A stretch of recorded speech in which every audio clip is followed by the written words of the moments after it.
Right, in Tucson, Arizona, there's a place called the Colibri Center that helps identify human remains from people who died trying to cross the U.S.-Mexico border. And joining us today with us is Chelsea Halstead. She's the program manager at the Colibri Center. She's in Arizona. Hi, Chelsea. Thank you for joining us today. Hi, thank you so much for having me. Please, it's a pleasure. Chelsea, could you please tell us a little bit about how you guys work? Because I know that you identify the bodies of the people who died trying to cross from Mexico to the U.S. But I know it's not as simple as identifying them. There's a whole forensic process that you have to go through. Can you explain that a little bit for us? Absolutely. And to clarify, we're a nonprofit. We're located within a county medical examiner's office. So within that office, they're actually the ones who are responsible for identification. We aid in that identification effort by collecting information on missing persons and helping the medical examiner to conduct comparisons between the unidentified decedents that they have there in their office and the people that go missing while crossing the border. So ultimately, positive identification is really left to the forensic professionals. You can think of Colibri as a crisis response center. It's basically a family response center within the medical examiner's office, and we're there to support the efforts of the medical examiner. So you help gather information, or I assume that you take DNA samples from family members of those who have been missing, right? It's very complicated. DNA actually in the United States, there's a system that doesn't allow people who are not law enforcement officers to take DNA. So that makes things a little complicated for us. As you can imagine, this population either lives outside of the United States, right, or they might be living in the United States undocumented. So that illustrates the need for an organization like Colibri, because people cannot go to the police to report somebody missing, and that's why they come to us. We're working on improving the DNA situation, but right now, the ways in which we try and make a link to identify someone is usually off of things as simple as the clothes that somebody might be wearing when they cross, the jewelry that they might have on them, their personal effects, their dental condition, that sort of thing. So what our role is to try and find some sort of link that might make us take a second look between a set of remains and a missing person. Right.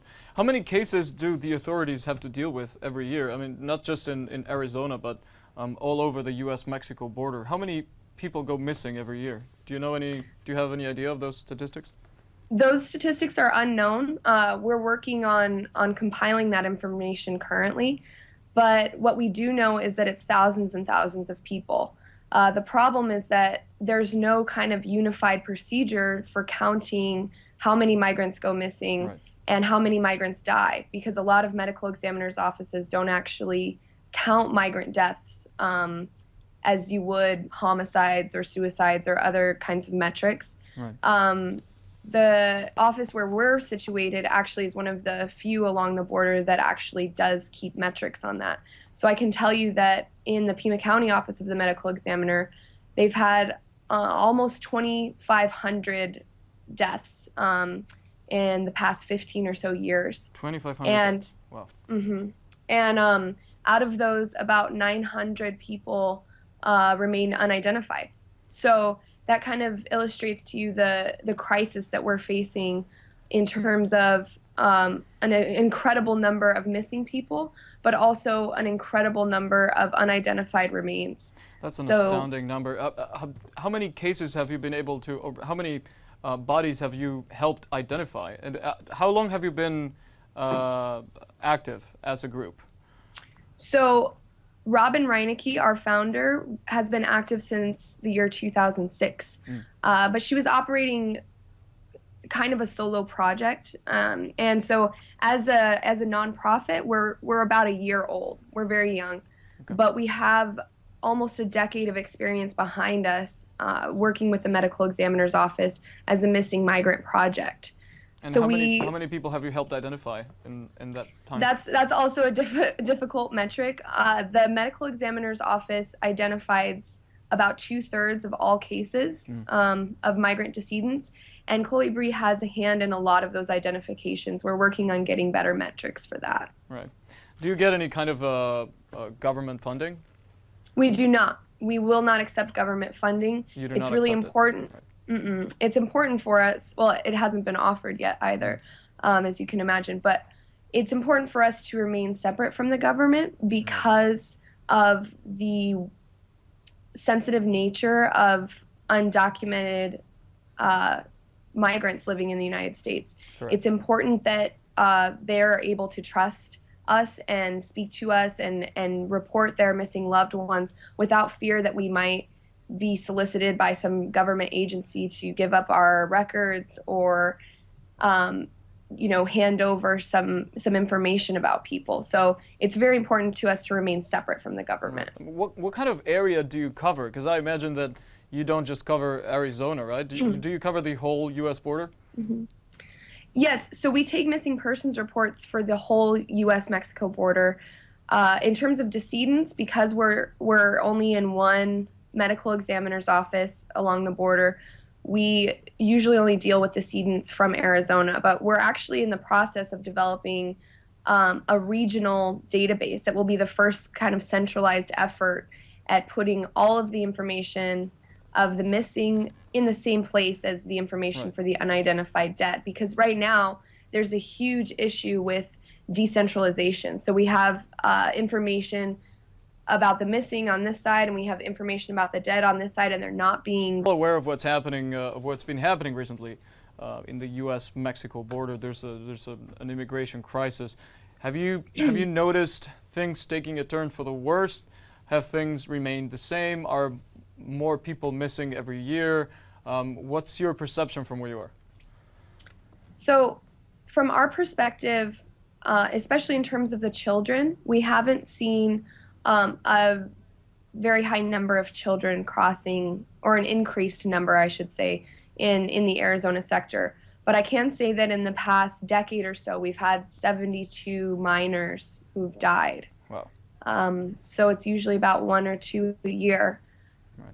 In terms of the way that immigration is being perceived in the United States and the way that it's changing, what I can say is that what we're seeing is that less people are crossing the border, but a higher percentage of them are actually dying. Wow. So what's happening there is we have a deadlier border. I mean, what are some of the conditions that someone has to go through in order to traverse the desert and reach the U.S. border? I mean, the temperatures are harrowing, and there's no town or village for hundreds of miles, is it? I would say thousands of square miles. Wow. What's important to keep in mind is that already by the time somebody has reached the U.S.-Mexico border, they've migrated through Mexico, which is an extremely dangerous journey. They're riding on tops of trains. They're dealing with criminal gangs. They might have been raped or robbed. By the time they reach the U.S.-Mexico border, a lot of migrants are not in good shape.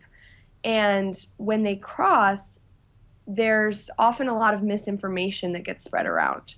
So they might be told that it's a 1 or 2 day walk, but we've encountered people who had crossed and were out there for 3 weeks. In the Sonoran Desert, it regularly reaches triple-digit degrees in Fahrenheit. Wow. And it's incredibly remote, incredibly isolated, and it's actually physically impossible to carry enough water to keep hydrated. So there's a lot of different humanitarian groups that actually go out and leave water in the desert for migrants to find, because there's just no way that anybody who's out there isn't already dehydrated and in a really serious health condition. All right, so reaching the other side is basically nothing short of a miracle. I'd like to thank you for being with us today. It's an impressive work that you're doing there in Arizona, so thank you so much for joining us today. Thank you for having me.